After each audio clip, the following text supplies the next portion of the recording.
আর ওই এই কোণা জ্বলছিল এই টিনের এখানে। কোথায় নিবেছে তুমি? ছিল ও পাশে, এখানে চলে এসেছে, দেখতে পাচ্ছ না?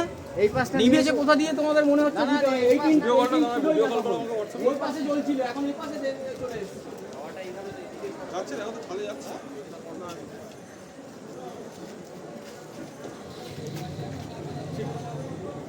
ঠিক আছে। হ্যাঁ হ্যাঁ হ্যাঁ চল। গাড়ি এসে বেরিয়ে নাকি? এই রাস্তায় রাখো, এখানে গাড়ি গাড়ি এখানে ঢুকিও না। ঢুকিয়েছো নাকি? হ্যাঁ, গাড়ি এখানে। আমাদের সব গাড়ি সব রাস্তায় গাড়ি থাকে। রাস্তায় আমরা রেখেছি। এই ভাই গাড়িগুলো নিয়ে সরো। জন্টু আমি ভালো কথা বলি। গাড়িটা নিয়ে আয়।